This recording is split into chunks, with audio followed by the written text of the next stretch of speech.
Buenas tardes con todos, ¿se escucha?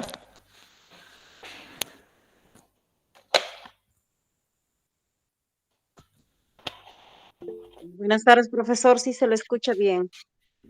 Perfecto, gracias. Muy bien, a ver, un momento, por favor. Iniciamos.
Muy bien, chicos.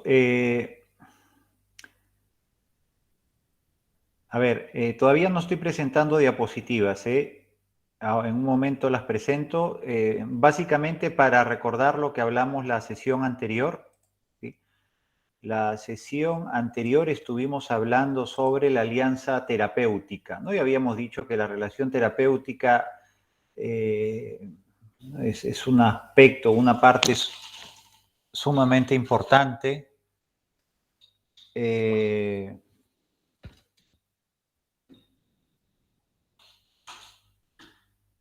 la piedra angular de toda psicoterapia. Habíamos hecho también una definición de lo que es la alianza terapéutica, ¿sí? Así que les pediría que por favor pudieran revisar esa definición, que la tienen ustedes en la diapositiva, que está en el aula virtual, y bueno, en todos los materiales que ustedes tengan a su alcance, ¿no? Donde puedan profundizar al respecto. Habíamos mencionado también que, que la alianza terapéutica como constructo tiene su origen en el seno del modelo psicoanalítico, aunque directamente Freud, habíamos dicho, no utilizó este concepto como tal.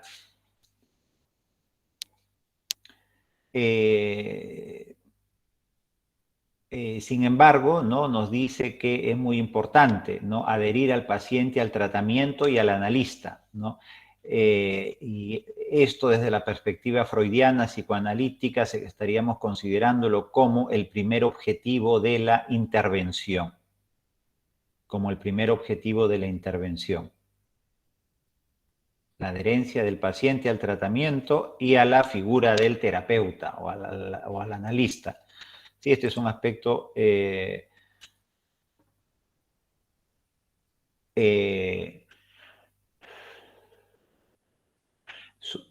es importante, puede incluso parecer, para algunos de ustedes puede sonar esto banal, ¿sí? O, o, eh, o algo que ya lo han escuchado anteriormente, pero yo creo que es importante que lo sigan escuchando, inclusive cuando acaben su formación, ya que en la práctica esto lamentablemente no siempre se da. Lamentablemente esto no siempre se da, ya que se prioriza, ¿sí?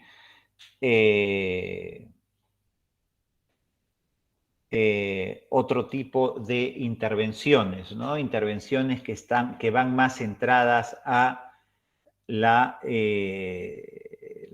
disminución o reducción o la eliminación del síntoma. Que eso está muy bien y pues es un objetivo sumamente válido en cualquier intervención terapéutica. Sin embargo, no cualquier intervención terapéutica es importante que ésta se construya, ¿sí? O se sostenga sobre sobre el vínculo, ¿no? Que podamos construir con el paciente. El concepto, habíamos dicho, de alianza terapéutica desde la perspectiva del psicoanálisis fue empleado primeramente por Freud cuando afirmó que el primer objetivo del tratamiento es ligar al paciente a la cura y a la persona del analista. Habíamos mencionado también algunas definiciones importantes sobre alianza terapéutica, ¿sí? De algunos psicoanalistas como Setzel, Sterba, entre otros.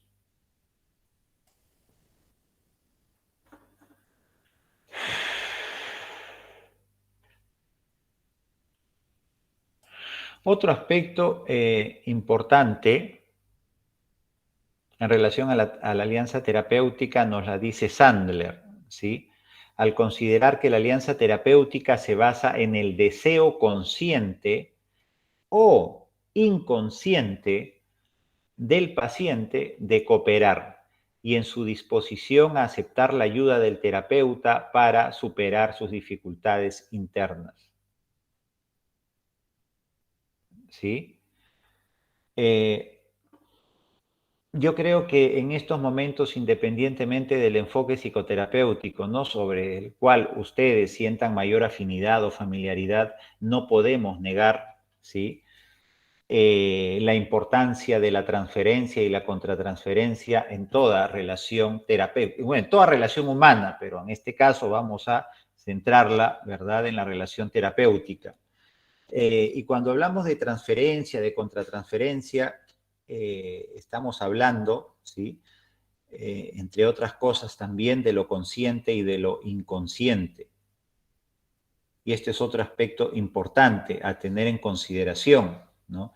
Y tener la suficiente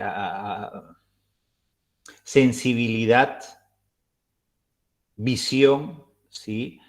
Y la suficiente empatía para poder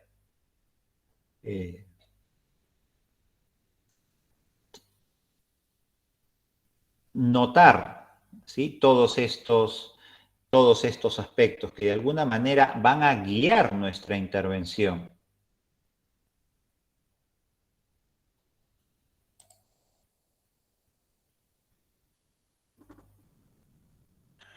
Habíamos mencionado también que las representaciones internas, ¿sí? Que las representaciones internas de las relaciones pasadas del terapeuta tenían un fuerte impacto en la calidad de la alianza, terapéutica con algunos pacientes, ¿no?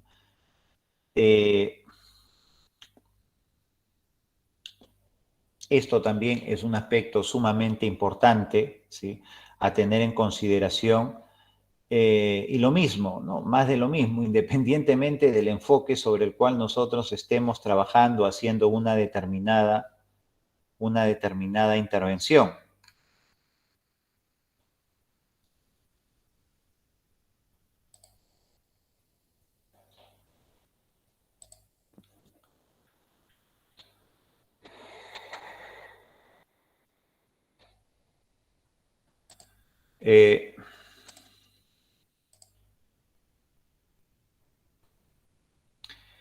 Y ya para ir terminando el resumen, habíamos dicho también que la alianza terapéutica, ¿sí?, se establece entre la parte del yo más saludable del paciente y la persona del terapeuta. La parte del yo más saludable del paciente o aquella parte no neurótica, aquella parte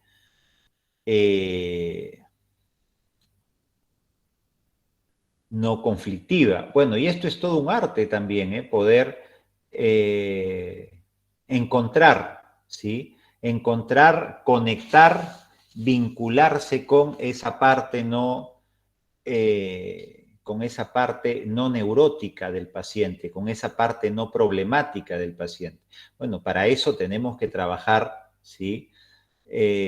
No solamente desde la obviedad, sino también hacer un trabajo desde lo intuitivo, desde aquello que nosotros podamos sentir, pero sobre todo reconocer que estamos sintiendo, y eso que sentimos, ¿sí?, proviene, ¿sí?, de aquello que el paciente o el consultante, ¿no?, nos los está diciendo sin querer decirlo, ya sea a través de la conducta, el comportamiento no verbal, a través de la mirada, ¿sí?, a través de sus silencios. Entonces, estas son sutilezas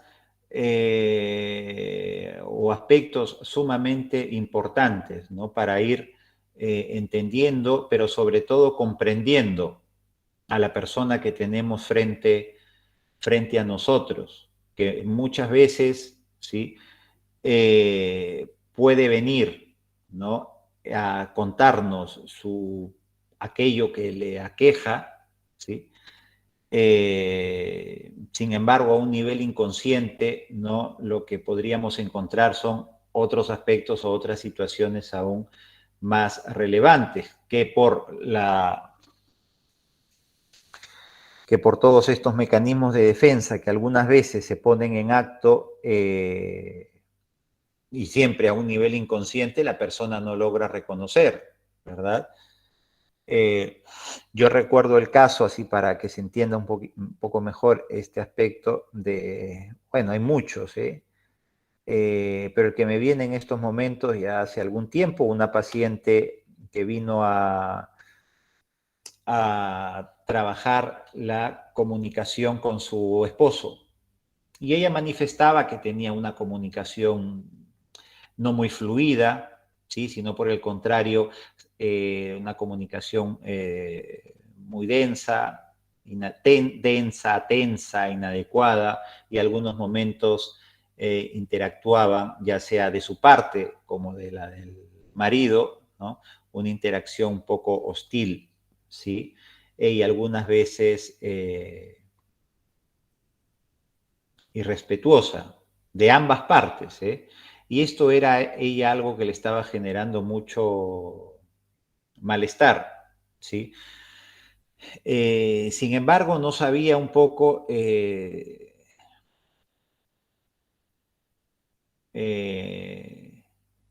interpretar todo esto que le estaba sucediendo. Porque de alguna manera ella decía, pero yo a mi pareja yo la siento que la quiero, que la respeto, sin embargo, ¿sí?, a veces me dice algunas palabras o tiene algunas actitudes que me molestan, pero no le sabía dar un lugar a todo esto, ¿sí? Y es un motivo de consulta legítimo, ¿eh?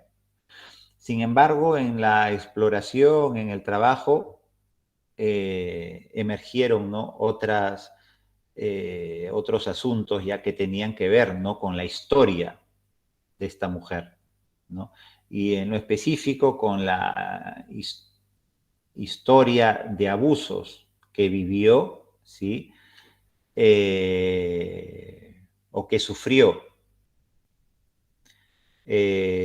por el padrastro, porque ella no conoció al padre biológico. Entonces, al parecer, ¿no?, este tipo de experiencias, de situaciones,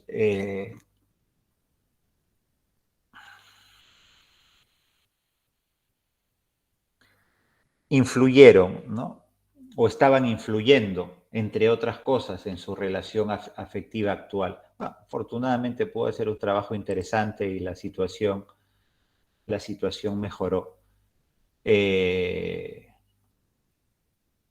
Mejoró en la medida que después de unas semanas de terapia, unas semanas que vendría a ser 2 meses y medio aproximadamente, nos centramos, ¿no?, en aquello que ella había recordado, yo diría hasta descubierto, entre descubierto y recordado, que eran, ¿no?, estas experiencias de abuso por parte del padrastro. Y de la medida que se fue trabajando esos temas, ¿sí? Porque el padrastro estaba vivo, y ella aún tenía una relación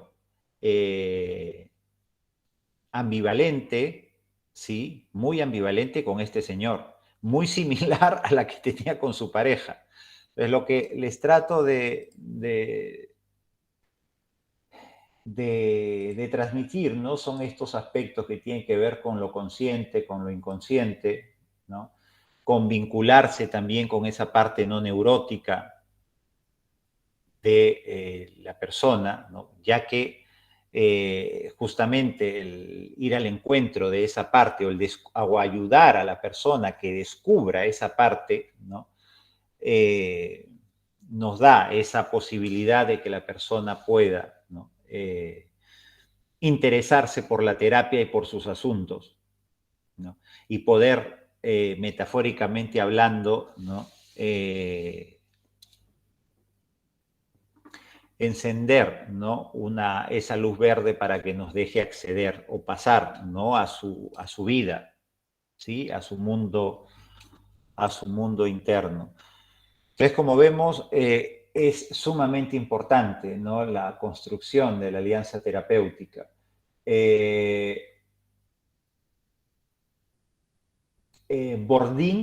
Boarding nos dice que la alianza terapéutica o,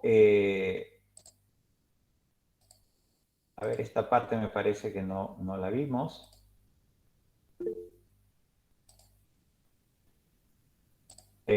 Alguien levantó la mano, es que no estoy viendo ahora en este momento los chats, pero he escuchado el rumor. Sí, dígame, por favor. ¿Quién levantó la mano? ¿Quién levantó la mano? Profesor, buenas tardes. Yo fui la que levanté la mano. Lo que pasa es Ana. que sí, no veía la presentación anteriormente. Recién la estoy viendo. No sé si ha sido por problemas de mi internet o porque no ha estado presentando. No, como dije al inicio, Ana no estaba presentando porque estaba haciendo un resumen de lo que ya habíamos hablado la semana pasada. Lo mencioné al inicio, que no iba a presentar. De lo Ah, que, correcto. de lo, ¿Y usted qué escuchó de lo que he dicho? ¿Qué, tiene alguna interrogante, alguna pregunta o quisiera aportar algo a lo que he mencionado en relación a la alianza terapéutica? Lo que pasa, profesor, pensé que era problema de mi internet y he estado saliéndome de la clase. No pude escuchar completamente, pero en la grabación lo voy a tener que hacer, profesor. Ya. Claro.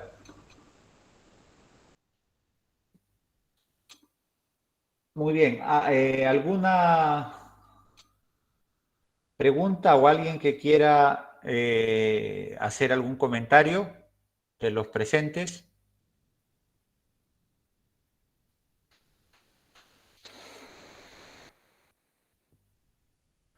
Bueno, la alianza terapéutica o la alianza de trabajo es un constructo que se hace operativo por medio de tres componentes, ¿verdad?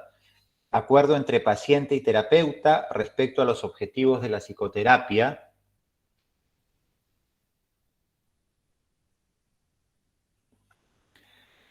Sí, que esto es un aspecto también muy importante, así como el siguiente, el acuerdo entre paciente y terapeuta acerca de las tareas propias de la psicoterapia que se está llevando a cabo.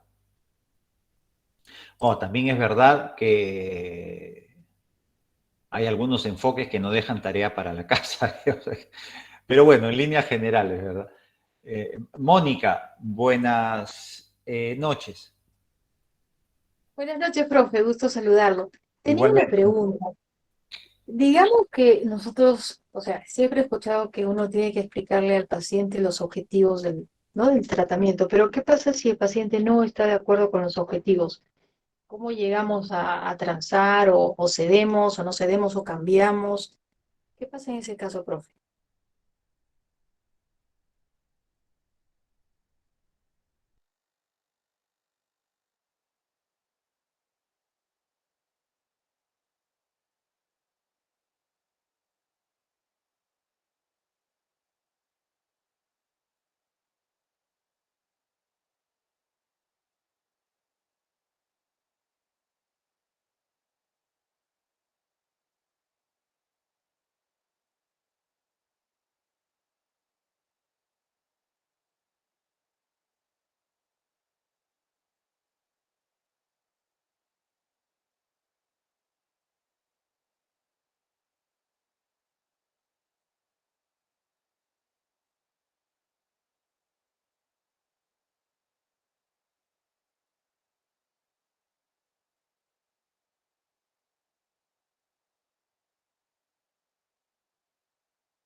Profe, disculpe, creo que tiene el micro apagado, no podemos escucharlo.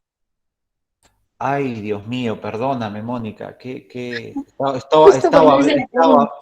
estaba hablando, Uy, disculpe, perdóname, profe. perdón, no, discúlpenme ustedes, discúlpenme ustedes.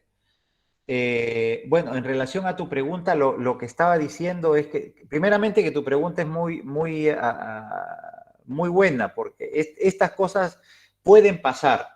A mí, para lo que estaba diciendo, que particularmente no es que no es que me haya pasado muchas veces, ya que la mayoría de las veces, cuando viene un paciente después de haberlo escuchado, haber analizado su caso, su demanda, ¿no? Uno dice, muy bien, vamos a trabajar en este aspecto, ¿sí? Y esto se lo podemos decir al final de la primera sesión o después de haber analizado el caso en la segunda. Y la mayoría de las veces los pacientes aceptan. Las veces que no aceptan, lo que te estaba diciendo es que a veces no lo pueden aceptar, no lo aceptan porque no se sienten con las capacidades, con la motivación suficiente para abordar ese tema. Pero también allí nosotros tenemos que estar ser muy perceptibles, muy observadores. Ya tenemos que, más allá de que sea la segunda sesión, o inclusive si es la primera, haber hecho una buena escucha cercana, empática, lo que estábamos hablando anteriormente, ¿no? Y poder tomar decisiones, porque muchas veces si el paciente no quiere trabajar los objetivos que estamos proponiendo, no siempre es porque no quiera, no quiera adherirse a lo que nosotros le estamos proponiendo, sino muchas veces es porque no se siente con las capacidades. Y quizás, ¿no? Afrontar eso lo pone en una situación de debilidad, de temor, etcétera, etcétera. Y si nosotros notamos, sí, que a lo mejor no tiene los recursos para hacerlo, yo creo que hay que decir, bueno, y a veces me ha pasado, aunque pocas veces, ¿qué te gustaría trabajar entonces? Siempre y cuando diciendo, pero consideramos que esto es un aspecto importante. Muy bien, por ahora no lo tocamos, pero ¿qué te gustaría trabajar en función a lo que tú me has dicho? ¿Qué crees tú que necesitas? Entonces ahí vamos viendo sus necesidades, sus motivaciones, porque es importante, ¿no? Reconocer y ser respetuoso del momento que puede estar atravesando el paciente, ¿sí? No sé si te he podido ayudar en algo, Mónica. Sí, sí, profe, muchas gracias, pero tengo justo otra pregunta. ¿Qué pasa si, por ejemplo, en una terapia cognitivo-conductual, sé que se les deja ejercicios, ¿cierto? Regresa la semana y el paciente no ha hecho los ejercicios. ¿Qué actitud tomamos, profe? ¿Lo Eh, reñimos? No, mentira.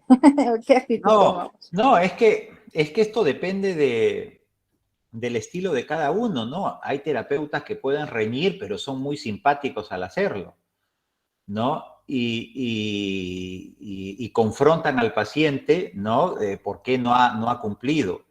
Y les puede ahí hacer nuevamente, ¿no? Una intervención psicoeducativa explicándole la importancia, ¿no? De las tareas para la casa, ¿no? Y sobre todo hablamos de un enfoque que muchas veces se caracteriza por ser algunas veces directivo, confrontativo, que es parte del modelo, ¿no? Y eso está muy bien. O sea que, y si esto sucede, yo cuando me formé en cognitivo-conductual, que fue la primera especialización que hice, la docente, una pregunta similar se hizo, ¿no? ¿Y qué pasa si, muy bien, lo haces en la sesión?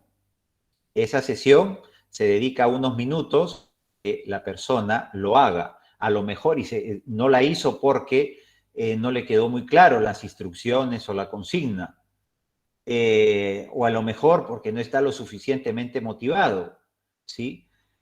Y a lo mejor también, porque esto también pasa, que hay algunos pacientes que no, que no comparten, no familiarizan con ese tipo de intervención. Por ejemplo, estoy viendo una paciente, esta chica ha hecho psicoterapia cognitiva conductual por más de un año. Y también le dejaban tareas para la casa. Porque esto yo lo indagué entre la primera y segunda sesión, para ver qué había hecho, ¿no? Cómo podían mejorar el trabajo ¿no? que había podido realizar anteriormente. Y ella me dijo algo, como también me han dicho algunos otros pacientes, es que, y es lo siguiente, ¿no? Que no les agrada hacer esas tareas para la casa, no les gusta. A mí particularmente, no obstante me haya formado, mi primera formación haya sido en cognitiva conductual, a mí particularmente, si mi terapeuta me dice para hacer tareas para la casa, no me sentiría cómodo. Pero no es porque crea que no funcione, sino porque a mí no me agrada. Y eso también tenemos que analizarlo. Tenemos que ser lo suficientemente intuitivos, ¿no?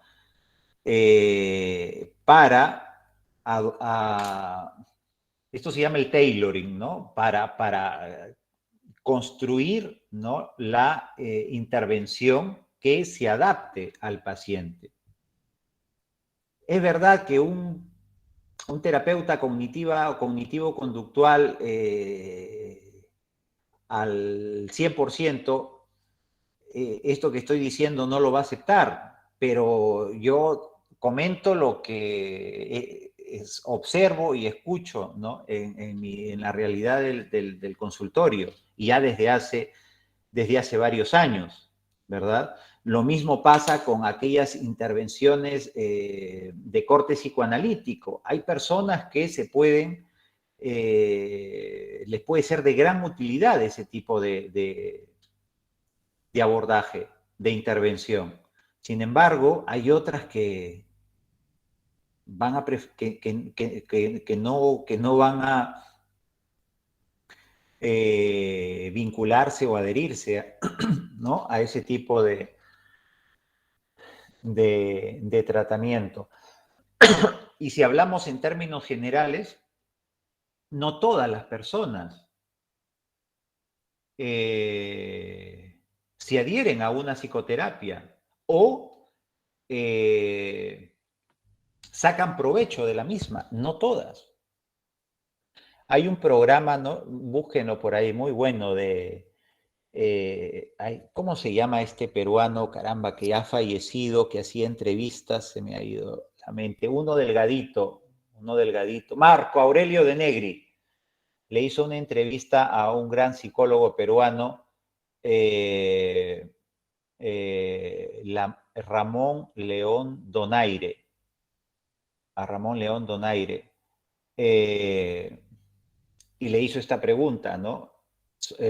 Marco Aurelio de Negri a Ramón, si todas las personas se benefician de una psicoterapia. Y no.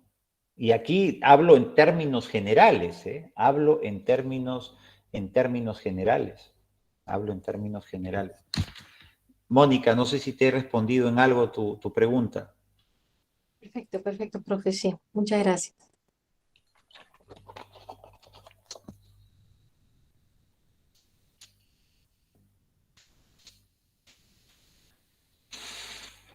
Y yo a esta paciente, como ya sé que no le gusta llevar tareas para la casa, y en parte es comprensible, ¿no? Porque por el trabajo que hace,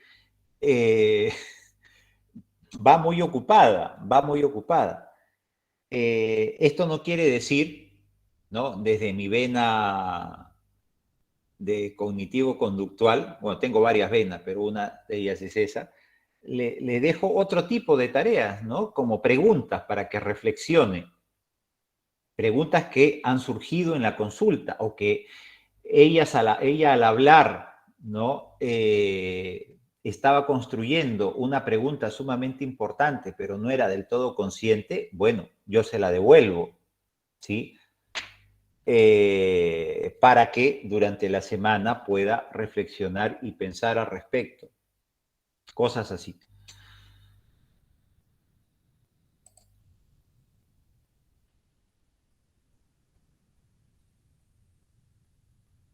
Otro componente de la alianza terapéutica es el vínculo entre paciente y terapeuta que probablemente se siente y expresa por medio del aprecio, la confianza y el respeto mutuo y por la percepción de que existe un compromiso común y una recíproca comprensión de las actividades psicoterapéuticas. ¿Sí? Hay un libro muy bueno, chicos, que yo se los recomiendo ahorita, estoy recordando en relación a la pregunta que hizo Mónica, ¿no?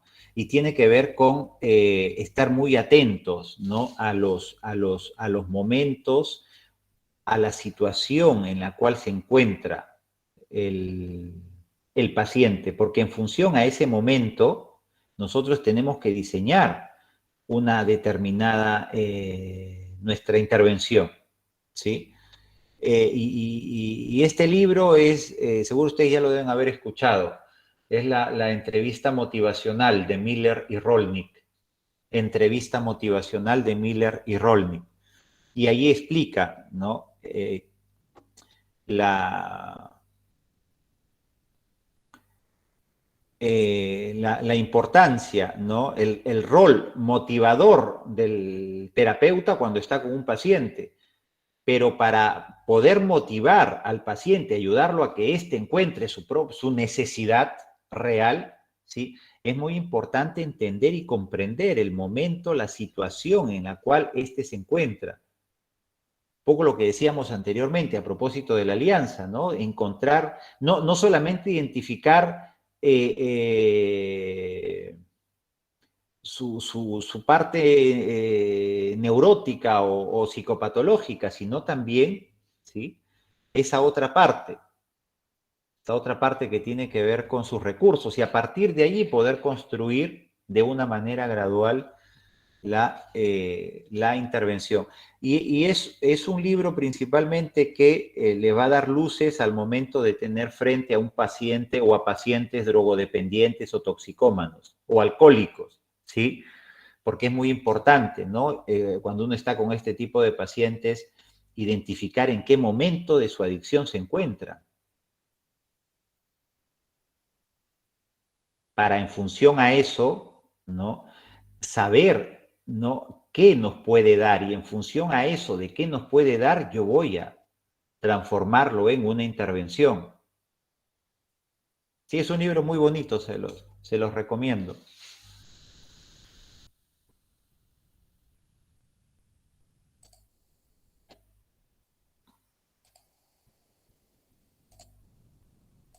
No se asusten, que voy a poner la siguiente diapositiva.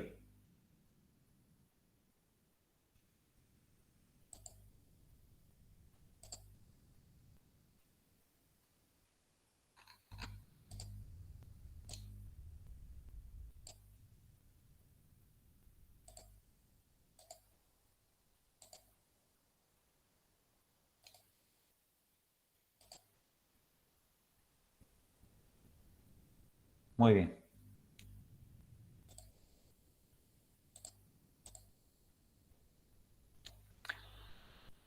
Bueno, la situación psicoterapéutica desde una terapia grupal. ¿Alguno de ustedes, chicos, alguna vez ha hecho terapia de grupo? ¿Ha participado en una terapia de grupo?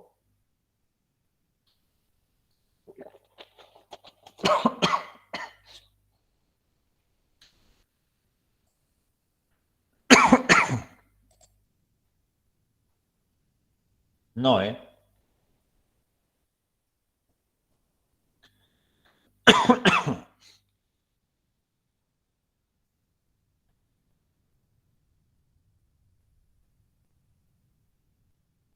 No, es diferente la terapia de pareja.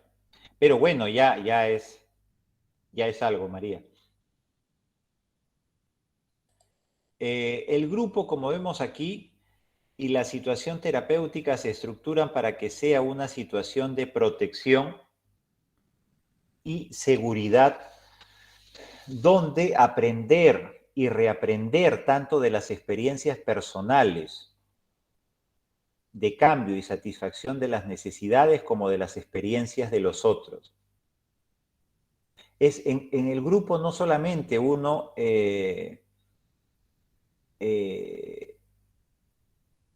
aprende y reaprende tanto de las experiencias personales, sino también, ¿sí?, a través de las experiencias, ¿sí?, a través de las experiencias de los otros.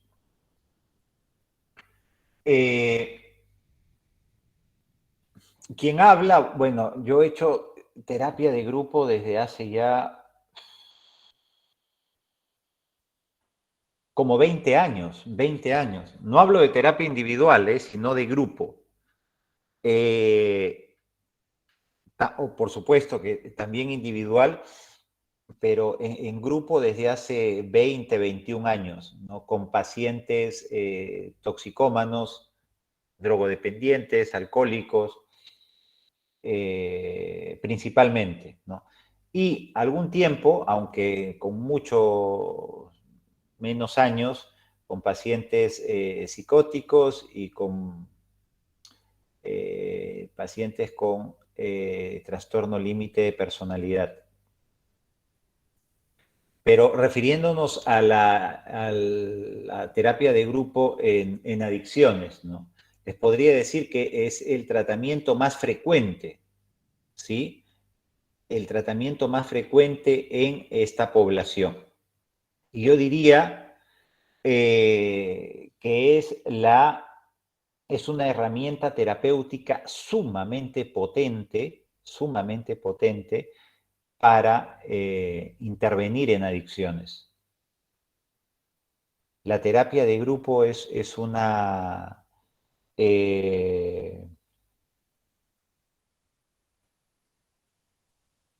herramienta, repito, valiosísima, valiosísima.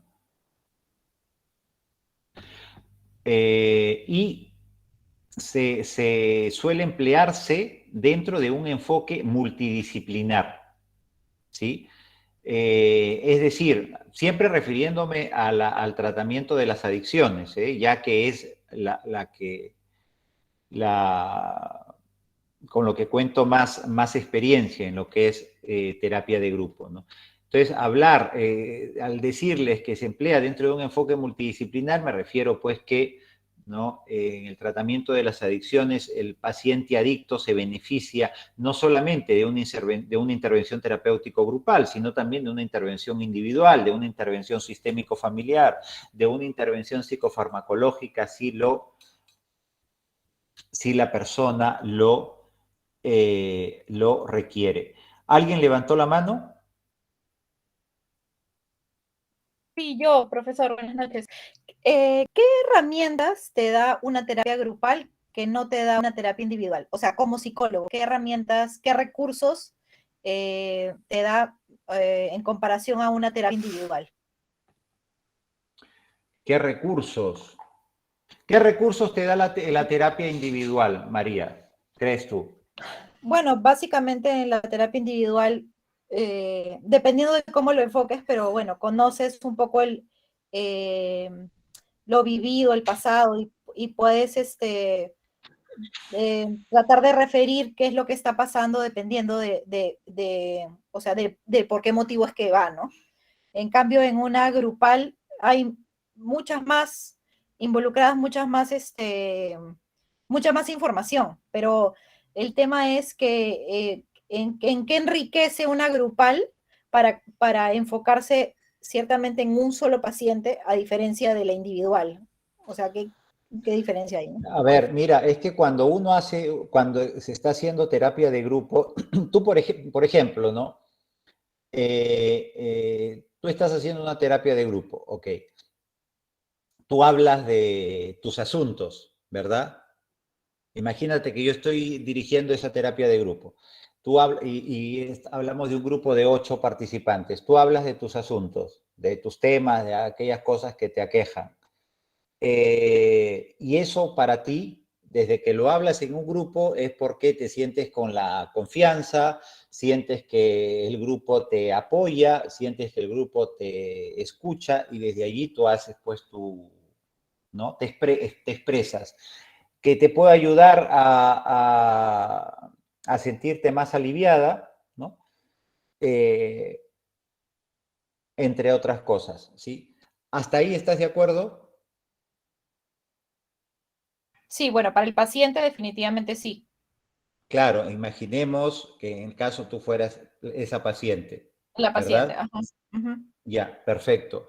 Pero no solamente te beneficias tú allí, porque si tú estás hablando de tus asuntos, usualmente los otros miembros, al hablar de un grupo cohesionado, entiendo, lo que tú digas va a resonar en ellos, ¿no? Entonces, y no solamente les va a permitir hacer un trabajo introspectivo con su propia historia, sino también a partir de ese trabajo introspectivo, ¿sí? El grupo, ¿sí? Te va a devolver algo, te va a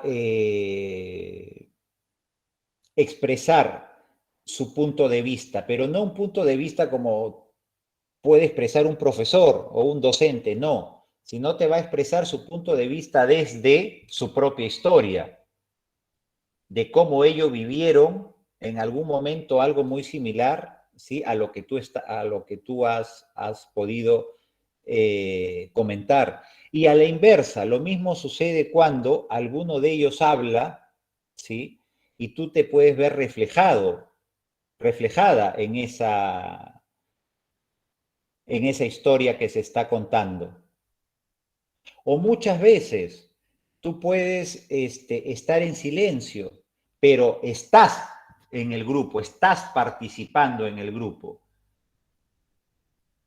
Y desde el silencio, al escuchar los temas que están abordando los otros integrantes, también resulta beneficioso para ti, porque esos temas, ¿sí? Ese trabajo que se está haciendo, tú lo estás interiorizando y algo harás con ello durante los días siguientes.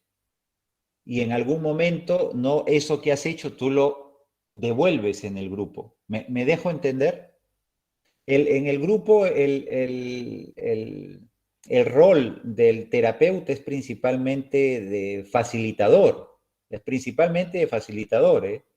Y sobre todo, ¿sí? Tener la suficiente habilidad para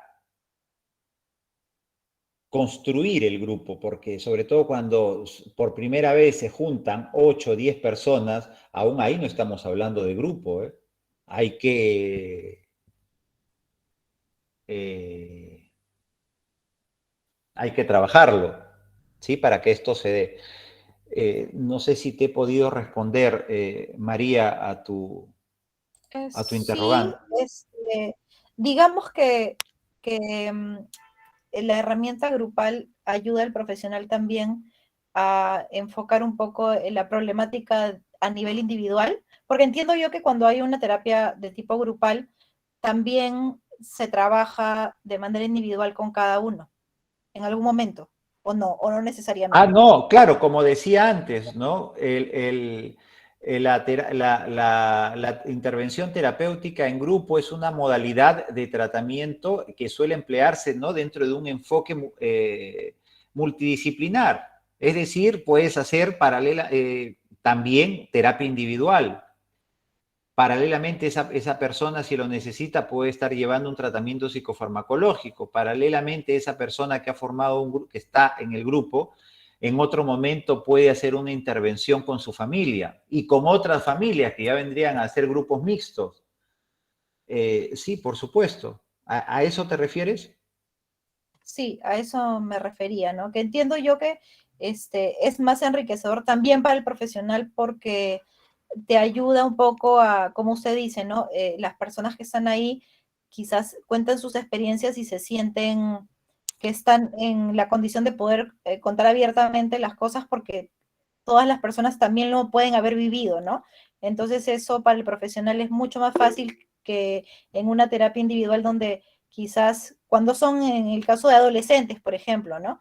Que es más difícil aperturar ciertas cosas, ¿no? En cambio se sienten más libres de poder comentarlo porque hay alguien que tiene algo, que ha vivido algo parecido, ¿no? Así es, así es, así es. Sobre todo la terapia de grupo para el tratamiento de las adicciones, como mencionaba anteriormente, se ha visto que es una herramienta sumamente eficaz, muy potente, es muy potente. Es muy potente para tratar, ¿no? Muchos temas, como puede ser una recaída, ¿sí? O una prevención de recaída, para tratar temas que tengan que ver con valores, ¿sí? Situaciones o experiencias dolorosas, traumáticas con alguna de las figuras parentales, porque son situaciones que la mayoría de las veces todo el grupo lo ha vivido de manera muy similar, aunque es muy importante dar prioridad a la subjetividad de cada uno, ¿no? Pero desde ahí ya se van, ¿no?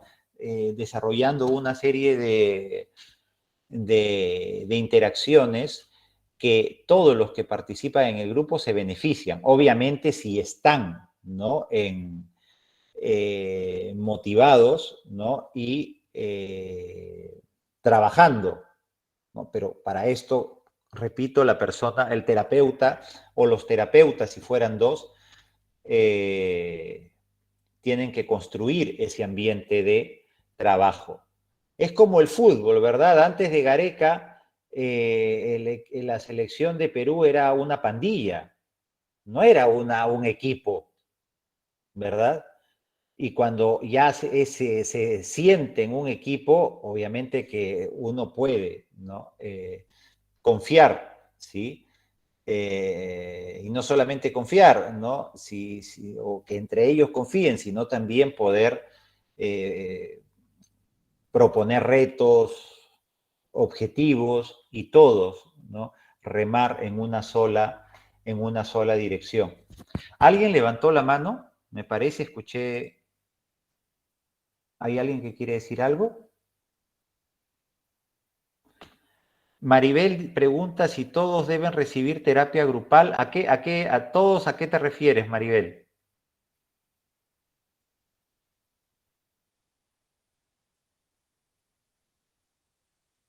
La terapia grupal se ha visto muy eficaz para pacientes toxicómanos,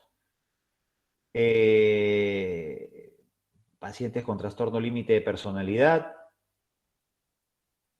psicóticos, ¿verdad?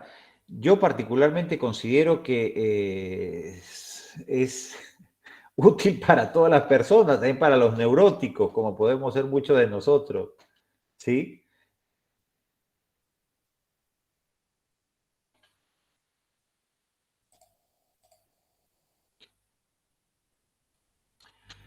Ahora, la psicoterapia de grupo, podríamos decir que es un tipo de tratamiento en el que un profesional, ¿sí? Aplica una serie de técnicas psicológicas sobre un grupo de pacientes que están, ¿no? Atravesando un problema. Y en este tipo de intervenciones, todos los pacientes, cada paciente se van a beneficiar de nuestras intervenciones o de estas técnicas específicas, ¿sí? Y sobre todo se beneficia el grupo, sobre todo se beneficia el grupo. Yo les quiero hablar un poco y centrarme en la terapia grupal, en el tratamiento de las adicciones, porque es algo que he hecho y vengo haciendo ya desde hace algunos años, ¿sí? Y una de las cuestiones más importantes que ofrece la terapia de grupo a los pacientes adictos es la cohesión grupal, ¿no? Lo que mencionaba anteriormente, ¿no? Cuando hablamos de cohesión grupal, podríamos definirla como el apego que los miembros del grupo se tienen entre sí. Y cuando me refiero al apego de los miembros del grupo se tienen entre sí, incluyo a la figura del terapeuta, ¿eh? No es que el terapeuta es externo, no, ya forma parte de esa agrupación. Es por eso que son muy importantes, ¿no? Nuevamente vamos a hablar aquí también de las relaciones interpersonales. Son importantes estas relaciones interpersonales que se establecen entre los miembros del grupo en el tratamiento de las adicciones, pero lo mismo vale para otro tipo de tratamientos, porque si hablamos del grupo es muy importante, ¿no? Cuidar estas relaciones interpersonales. ¿Cómo cuidarían ustedes estas relaciones interpersonales, chicos? Les dejo con esta pregunta un momento. Voy a traer un vaso con agua, por favor, porque aquí el calor está siendo insoportable. Un momento.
Muy bien. ¿Tienen alguna idea?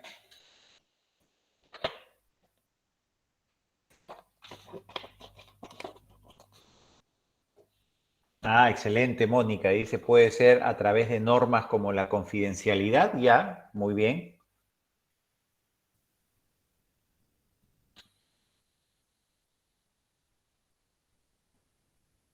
Pero, ¿qué más?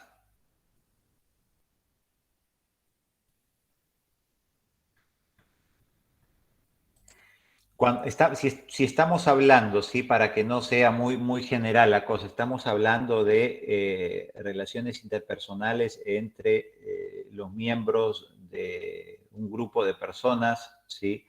Con adicción a sustancias psicoactivas.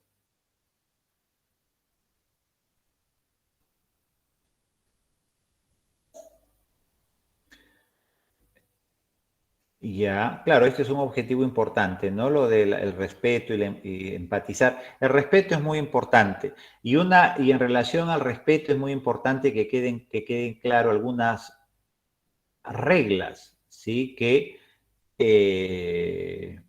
van a ayudar, ¿sí? Van a favorecer estas relaciones interpersonales, ¿sí? Como por ejemplo que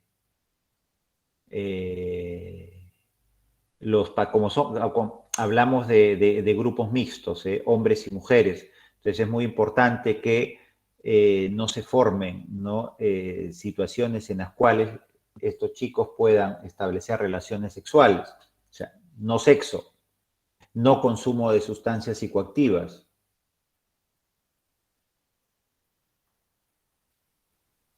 Lo que puede parecer una obviedad, no lo es, porque estamos hablando de personas que tienen, ¿no? Problemas muy gordos, ¿no? Y muchas veces, ¿no? O algunos de ellos no son del todo conscientes de su problema, de su enfermedad. Y lo digo porque algunas veces cuando he trabajado, ¿sí? Me ha ocurrido situaciones en las cuales algunos pacientes venían consumidos ya, y obviamente eso no está permitido porque es una falta de respeto para el grupo y sobre todo no pone en riesgo a aquellas personas que están haciendo todo el esfuerzo para no consumir. Imagínate pues que tú estás haciendo todo el esfuerzo para no consumir y al lado se sienta uno que ha venido de consumir marihuana y está con todo el olor a la marihuana. Eso a un paciente que esté en tratamiento lo desestabiliza completamente.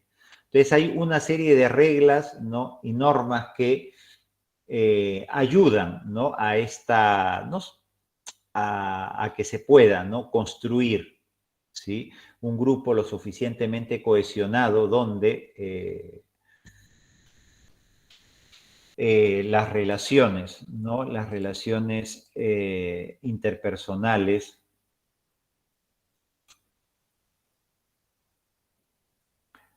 se puedan fortalecer. ¿Sí, chicos?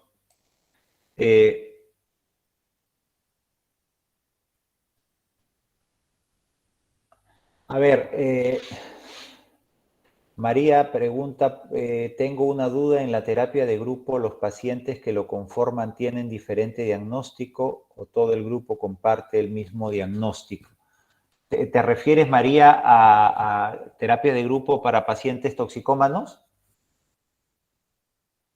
Sí, buenas noches, profesor.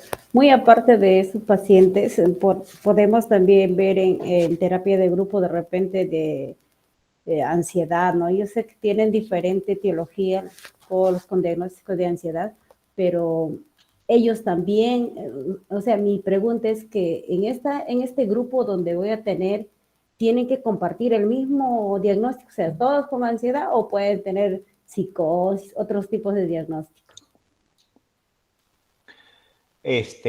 No, de preferencia el paciente psicótico. ¿Puedes apagar tu micro, María, por favor? Gracias. Que haga, ¿no?, grupos con personas, ¿no?, que presentan, ¿no?, el mismo problema, ¿sí? Porque imagínate, pues, poner a un paciente psicótico, esquizofrénico, en un grupo donde, ¿no?, se va a interactuar con personas que no presentan esta problemática, ¿no?, sabiendo que la psicosis, pues, se caracteriza, entre otras cosas, por delirios, alucinaciones. Cómo un paciente ansioso o una persona ansiosa va a absorber todo esto. Un poquito complicado. Un poco complicado. ¿Sí?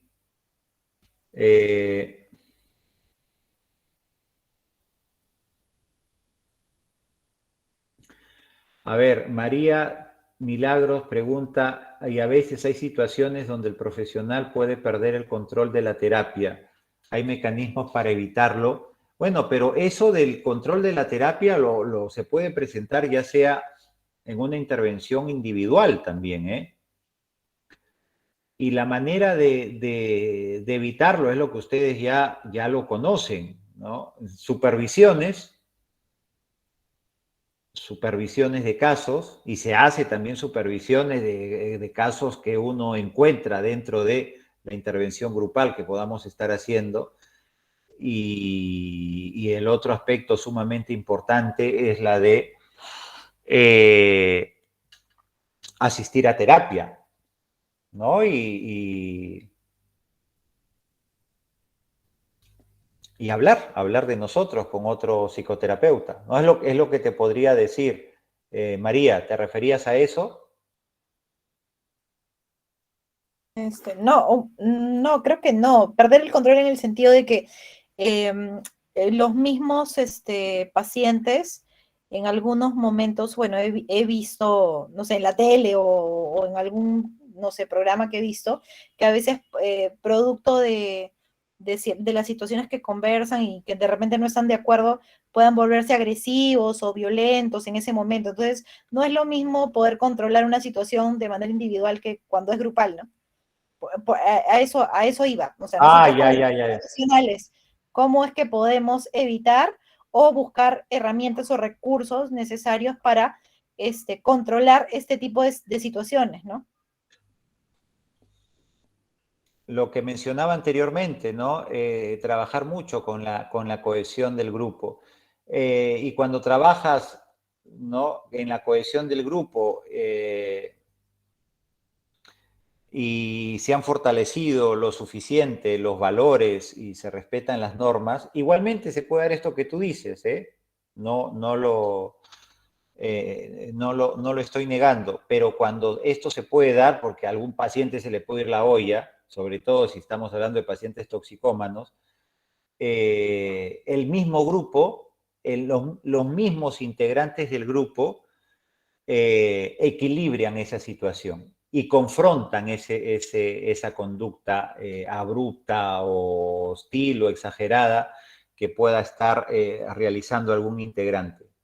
Esto se da de manera natural y espontánea, ¿eh? Esto te lo aseguro. Obviamente está la figura del terapeuta, ¿no?, que también interviene, ¿no? Interviene tratando de evitar, ¿no?, que esta situación siga extendiéndose. Pero principalmente, lo que yo te podría decir, ¿no?, y lo que he visto algunas veces en mi experiencia es que el grupo mismo se activa. El grupo mismo se activa. Te pongo un ejemplo, en grupos con pacientes toxicómanos, que a veces viene un paciente y de una manera muy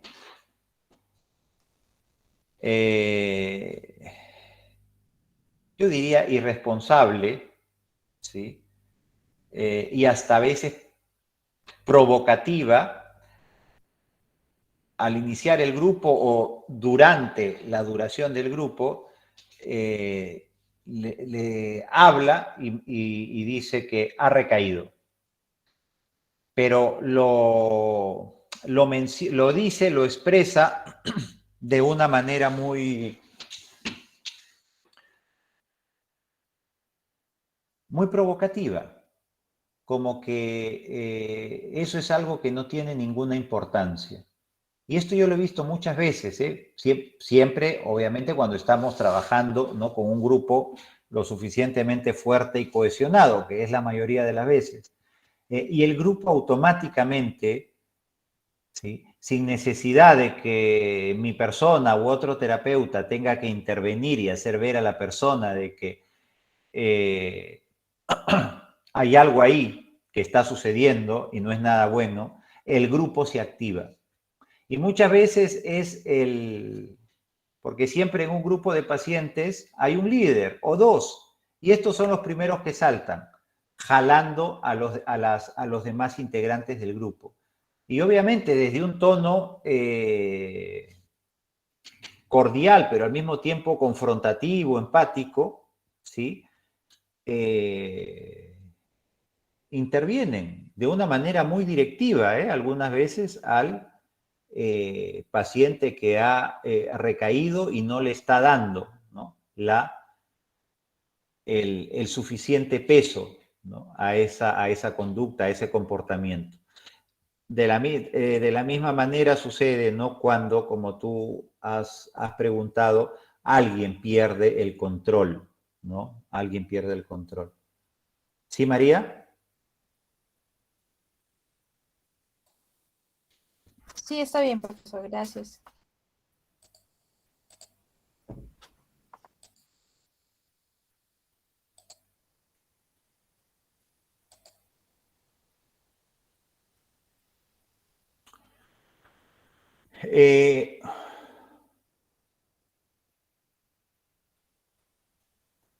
Ahora, yo les hago una pregunta, ¿no? ¿Cómo propiciar un clima de cohesión grupal en el grupo? ¿Cómo propiciar ese clima de cohesión? Es un aspecto también muy importante. Sobre todo, ¿no?, considerando que la mayoría de los pacientes que sufren una adicción tienen problemas para relacionarse, como la mayoría de ustedes saben, ¿no? Y tienen problemas también para interactuar, para mantener relaciones igualitarias. hay muchos pacientes que vienen, ¿no? Y vienen con el síndrome del pavo real, digo yo, ¿no? Porque, ¿no? Con el ego muy inflado, pero esto no tiene ningún sustento, porque estamos hablando de una persona que prácticamente ya perdió la brújula hace mucho tiempo, ¿no? Sin embargo, una de las características de la adicción es, ¿no?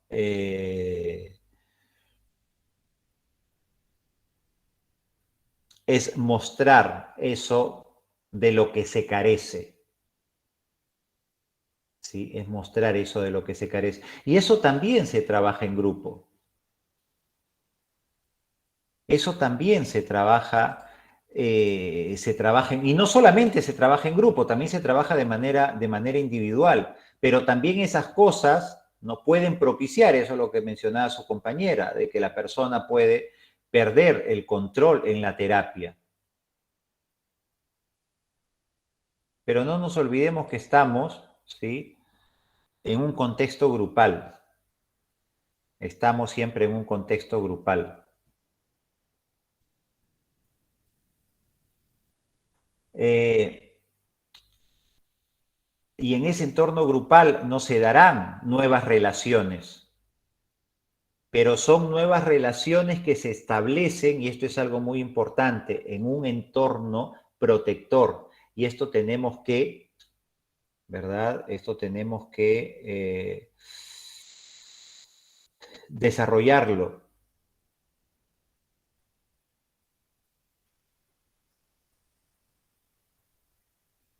Y aquí la figura del terapeuta es sumamente importante. Sumamente importante.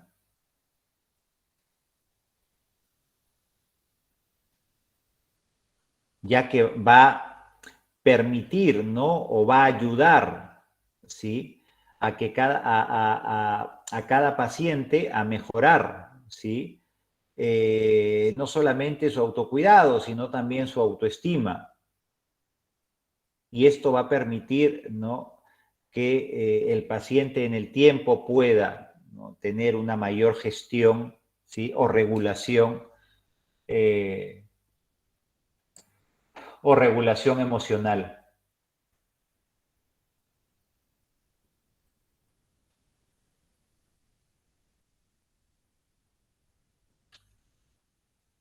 Hasta aquí, chicos, ¿alguna pregunta o algún comentario que quieran hacer?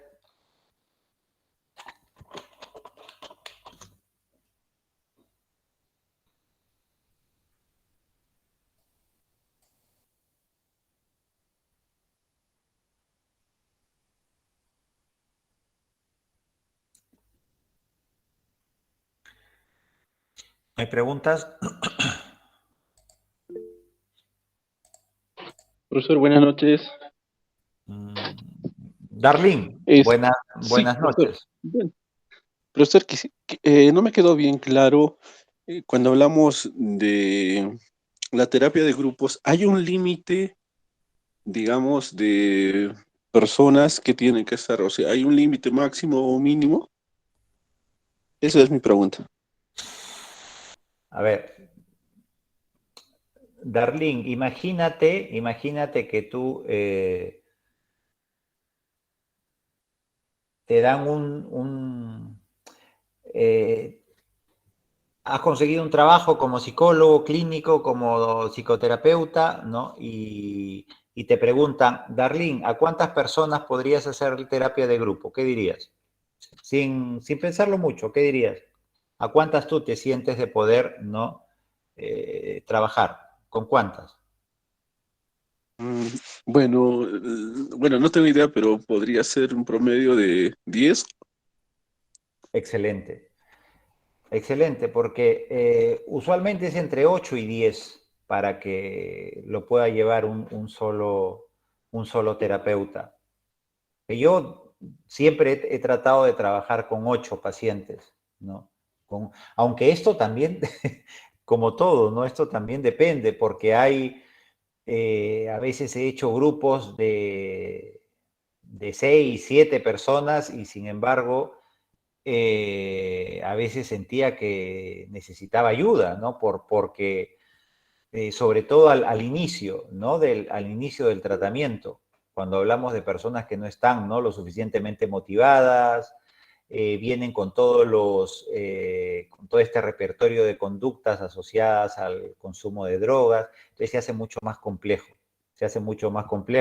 y muchas veces no, esta cifra que tú has dado, 8 o 10, vienen realizadas por terapeuta y coterapeuta, pero usualmente, ¿no?, ya no hablando necesariamente de adicciones, un número que yo considero manejable, ¿sí?, para un terapeuta es no más de 10, no más de 10, como máximo, diría yo. Darlene, espero haberte respondido.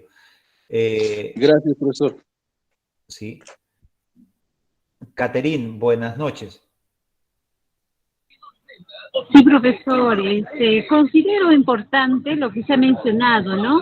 Los coterapeutas, porque ayuda un poco a sostener, a recoger la información dentro de la psicoterapia, ya que, como se ha mencionado, es un grupo, ¿no? Mínimo 8, máximo 10. Entonces, permite sostener también al terapeuta, ¿no? Un poco para direccionar, ¿no?, la demanda, por la demanda que han venido los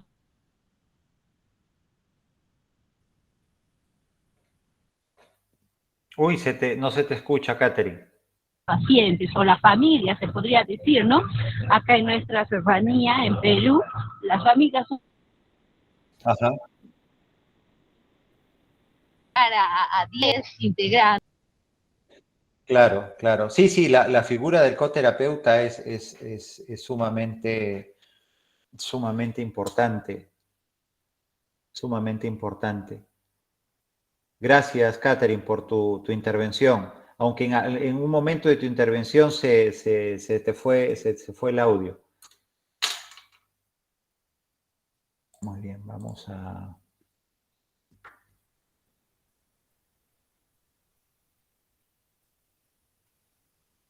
Ahora, otro aspecto importante, sí, en relación a la terapia grupal, sí, es que en relación a la terapia grupal en el tratamiento de las adicciones, es que el grupo aborda, ¿sí? Y no solamente en el tratamiento de las adicciones. Yo ahora le estoy diciendo el tratamiento de las adicciones porque, digamos, es la área donde más experiencia tengo en cuanto a lo que es psicoterapia de grupo. Y en relación a ese aspecto, el grupo aborda los principales mecanismos, ¿sí?, de defensas del yo que suelen emplear las personas con adicciones. Las personas con adicciones usualmente, ¿no?, en el transcurrir de los años que han ido desarrollando su adicción, no solamente han desarrollado su adicción o esta enfermedad, ¿no?, sino también, ¿no?, han fortalecido una serie de mecanismos de defensa que lo que hacen es que la persona se perpetúe en su consumo, se mantenga su consumo. Son como una especie de grandes abogados, ¿sí?, un staff de abogados que hacen todo para que la persona no deje de consumir. Me estoy refiriendo a mecanismos defensivos como la negación, ¿sí? El drogodependiente niega.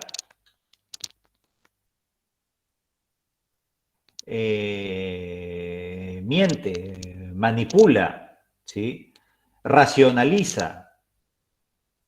Son mecanismos, ¿no?, que ojo, hablamos de mecanismos de defensa del yo, esto lo tenemos todos nosotros, mi persona, la de ustedes. Sin embargo, el paciente toxicómano hace una exageración de estos mecanismos de defensa, ¿sí? Y el grupo, ¿no?, en relación a la pregunta que hizo anteriormente su compañera, creo que era María, ¿no?, cuando alguien pierde el control, pues el grupo ayuda a corregir algunas de las disfunciones causadas, ¿no?, por el consumo de sustancias. El grupo también ayuda a que el paciente que está anclado en una negación, ¿no? Tome conciencia de esta y pueda mejorar, pueda salir de allí y hacer frente, ¿sí?, desde otro lugar su adicción. Entonces decía que el grupo ayuda a corregir estas disfunciones causadas por el consumo de sustancias, ¿sí? Como puede ser el aislamiento social. Cuando hablamos de adicciones, hablamos de personas que antes de iniciar un tratamiento, muchas de ellas están en una situación de aislamiento. El grupo ayuda a tratar, ¿no?, problemáticas como conductas autodestructivas, ¿no? Y no me refiero solamente al consumo de sustancias, ¿no?, sino también puede ser conductas autolíticas, ¿sí? Y por supuesto, el grupo también tiene mucha resonancia y efecto en tratar la inestabilidad emocional. Muchos de los pacientes toxicómanos tienen gran dificultad en regular, en gestionar sus propias emociones. He escuchado a alguien, a ver, Marco. Sí, profesor, buenas noches. Tengo dos... Buenas noches, Marco. Disculpe, de pronto entré un poquito tarde y no logré captar esta idea. En su experiencia, ¿cómo yo puedo decidir o ver cuándo le conviene a esta persona trabajarla de manera individual o que yo de pronto pueda armar un grupo y que haga terapia grupal? Esa es una. Y la segunda, así como tenemos, bueno, vemos libros donde nos dan indicaciones, ver qué tiene, qué se sugiere hacer, dónde puede encontrar literatura, donde hay trabajos de grupos que nos ayuden a poder ver qué dinámicas, qué estrategias utilizar. Mira, yo te recomiendo todos los libros de Irving Yalom. Irving Yalom. Y comienza por ahí, ya comienzas por un grande. No, por ahí. Y si quieres hacer de tus intervenciones grupales algo dinámicas, experienciales, puedes introducir técnicas que vienen del enfoque Gestalt, que también son muy utilizadas, ¿no? Es que hay muchísimo en nuestra carrera, ¿no? La Gestalt o el mismo psicodrama, ¿sí? Que son técnicas principalmente experienciales, ¿no? Y son de mucho agrado, no solamente para los pacientes drogodependientes, yo creo para cualquier individuo, ¿no?, que quiera mejorar en su vida. Bueno, eso es lo que te podría decir en relación a tu segunda pregunta y en relación a tu primera pregunta. Tu primera pregunta tenía que ver, a ver, te la voy a repetir, ¿no? ¿En qué casos un paciente drogodependiente se puede tratar individualmente y en qué casos de manera grupal? Sí, justamente más o menos qué parámetros yo debo definir para ver si lo trabajo de manera grupal o de pronto la mejor opción es de manera individual, ¿no? Porque me imagino que deben haber algunos indicios que me ayuden a mí a determinar que es mejor llevarlo a grupo o trabajarlo de manera individual. Ya. A ver. Ya, antes de responderte a esta pregunta, me ha surgido otra pregunta también, ¿no? ¿En qué casos a un paciente drogodependiente se lo puede tratar de manera ambulatoria, ¿no? Y en qué casos se los trata o necesitan o requieren una intervención en comunidad terapéutica. Cuando hablo de comunidad terapéutica me refiero a un recurso contenitivo, a una estructura, a una casa donde el paciente pues, puede estar un año, 6 meses, un año o 2 años. dependiendo de la metodología de la comunidad terapéutica. O sea, viven allí, desayunan, almuerzan, cenan, duermen y allí hacen todas sus terapias individuales, grupales, familiares, etcétera. Y el ambulatorio, algo similar pero externo, ¿no? La persona va unas horas al día, que puede ser 4 veces a la semana, o 3 veces a la semana, o 2 veces a la semana. Ahora, ¿en qué casos una persona va en comunidad terapéutica, crees tú, Marco? Y de ahí vamos a ir respondiendo a tu pregunta. Bueno, definitivamente cuando él siente, en primer lugar tiene que ser voluntario, si es comunidad. Cuando él siente que realmente solo ya no puede, se da cuenta que de tema ambulatorio recae, entonces tiene que surgir de él hacer prácticamente internarse, por así decirlo, ¿no? Cuando él Ya, siente que solo no puede y tiene que tener, alguien tiene que ayudarle y de hecho que tiene que salir de él para que no sea un tema obligado, ¿no? Sí, totalmente de acuerdo y qué bueno que lo pienses de esa manera, aunque la realidad peruana va más por lo opuesto, ¿eh? Ha creado una serie de artilugios para a través, ¿no?, de modalidades como el recojo, la captura, ¿no?, llevarse al paciente contra su voluntad. Esto sucede en la mayoría de comunidades terapéuticas en nuestro país, ¿eh?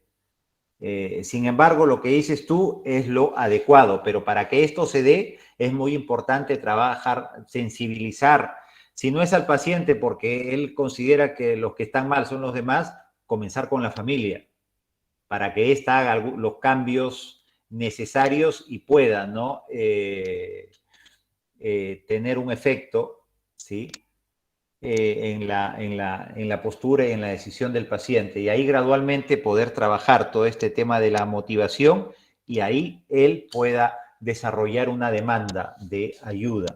Y así ya se podría hacer un internamiento voluntario. Lamentablemente esto no se da mucho en nuestro país. Pero la principal, ¿no? Agrego algo más a lo que tú has dicho, el principal criterio para que una persona vaya en comunidad es que el consumo de droga que hace la persona, pues, es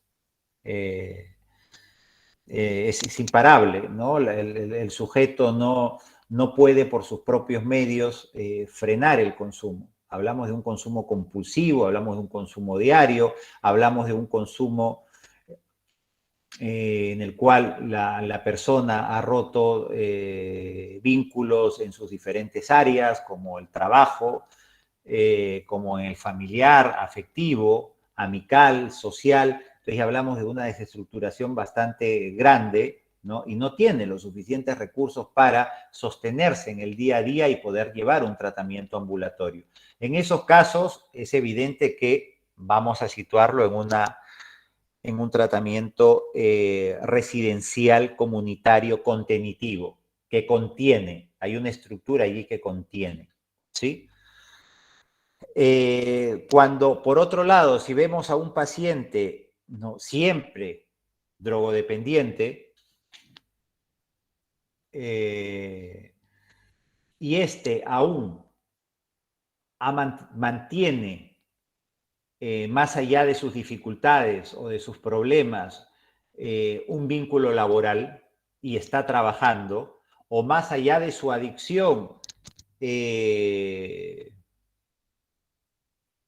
está haciendo algún estudio, ya sea en una institución o universidad, o más allá de su adicción, aún, ¿no?, no ha roto el vínculo o no lo ha deteriorado lo suficiente, ¿no?, el vínculo con su familia, estaríamos hablando de personas que podrían, ¿no?, situarse en una intervención ambulatoria. Y esto no quiere decir que la figura pueda cambiar, porque me ha pasado muchas veces que con eso, en relación a esos criterios que estoy mencionando, comienzan ambulatorio, están 1 mes, 2 meses, y no se adhieren al tratamiento y por el contrario su consumo se ha agravado. Eso también a veces pasa. Entonces también ahí hay que reconocer, ¿no?, que más allá de los intentos que estamos haciendo, el paciente necesita una estructura que lo contenga. Sin embargo, si hablamos de una persona que mantiene vínculos laborales, familiares o académicos y el consumo, ¿sí?, no es así tan compulsivo, podríamos, ¿no?, derivarlo a un tratamiento ambulatorio. Y en ese tratamiento ambulatorio podríamos también hacer distinciones, ¿no?, que es en una fundación donde estuve trabajando en Barcelona hace algunos años.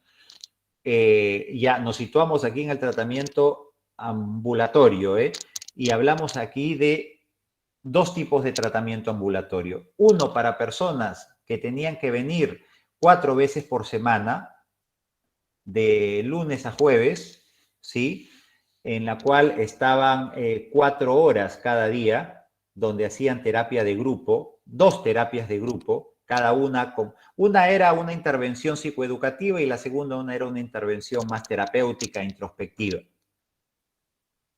Y por supuesto también una intervención individual, ¿sí? Y se trabajaba el tema familiar. Pero hablamos de 4 veces por semana. Y aquí estamos hablando siempre de pacientes, ¿no?, que cumplen estos criterios para introducirlos en un régimen ambulatorio. Pero su nivel de adicción, ¿sí?, podríamos decir que era algo mayor de aquellas personas que recibían también tratamiento ambulatorio, pero lo hacían 2 veces por semana. Y cada vez, que era lunes y viernes, y cada vez era de 2 horas. Y solamente hablamos allí de una intervención grupal. Grupal y también individual, pero no era tan exigente ni tampoco tan intensiva como aquellas personas que recibían tratamiento de 4 veces por semana. Entonces ahí hablamos siempre de adicción, 2 grupos de adicción y en un régimen ambulatorio. Pero lo que hacía la diferencia era de que estos chicos que estaban 2 veces por semana, también tenían vínculos laborales, familiares, pero la calidad del vínculo era mayor, más allá de su adicción. También los años de consumo no, eran mucho menos. La frecuencia del consumo era menor a la que realizaban estas personas, ¿sí?, el ambulatorio 4 veces por semana. ¿Sí, Marco? No sé si me he dejado entender.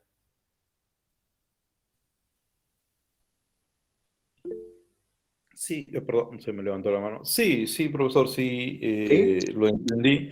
Lo único que de pronto yo me ponía a pensar, bueno, le comento, yo vivo frente justo a una casa de la juventud, o sea, una casa de adicción, y es interesante porque cada 6 meses más o menos viene la fiscalía a ver quién está ahí con su voluntad o contra su voluntad, y más o menos cada 6, 7 meses se va todo el mundo y vienen, luego la van llenando con nuevas personas. Como usted menciona, la mayoría está aquí no por decisión propia, ¿no?, sino se ve como los padres a la fuerza vienen trayendo muchas veces a sus hijos y muchas veces personas adultas, ¿no?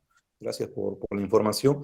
Y lo último, de pronto, es cómo lograr formar un grupo, ¿no? ¿Cómo yo puedo empezar a formar un grupo para poder hacer terapias grupales, indistintamente si sea grupo de dependientes, terapias de parejas? Pero no entiendo tu pregunta. ¿A qué te refieres cómo formar un grupo? Por ejemplo, yo, por ejemplo, pienso, esa persona necesita hacer terapias grupales, ¿no? ¿Cómo logro yo solidificar un grupo? Le digo, mira, a ti más te conviene que trabajemos en grupo, le invito a una sesión grupal, junto a un grupo de personas, es la parte que Quisiera saber cómo Mira, en su experiencia... podrías, yo te digo lo que veo que hacen, ¿no? Algunos colegas en nuestro país, que es, pero te hablo de formar grupos en adicciones, es, uno tiene pacientes de manera individual, ¿verdad? Y quiere crear un grupo. Los grupos tú los puedes crear y puedes hacer que estas terapias de grupo sean gratuitas. Y esto yo lo he visto ya sea en Facebook, en Instagram, de algunos colegas en Perú, especialistas en adicciones, que se promocionan de esa manera. O también, ¿no? Promocionan el servicio a un costo muy bajo. A un costo muy bajo. O también a las personas que tú puedas estar viendo o cuando veas de manera individual, ¿no? Poder tratar también ese aspecto, ¿no? Y si quieren se van incorporando. Considera también que las terapias de grupo a muchas personas no solamente las beneficia en lo personal, sino también en lo económico, ya que suelen ser más baratas, ¿sí? Más baratas. ¿Sí, Marco? Sí, sí, profesor, entiendo. Agradezco su tiempo. De nada, chicos. Lisette habla aquí de precontemplativo, contemplativo. Sí, esto también es otro aspecto muy, muy importante, lo del precontemplativo, contemplativo, preparación, acción, mantenimiento y recaída. Estas son esta es la teoría de Prochaska y Di Clemente, que también es una información importante, ¿no? Al momento de tratar no solamente las adicciones, sino también yo creo cualquier proceso de cambio en la cual se encuentre un determinado paciente. Muy bien, chicos, lo dejamos aquí, ¿sí? Muchas gracias por sus preguntas. Siempre no hace que este espacio sea interactivo y dinámico. Y nada más, ya nos vemos la próxima semana, ¿sí? Un abrazo, hasta luego. Gracias, profesor. Hasta pronto. A ti, Marco, gracias, hasta luego.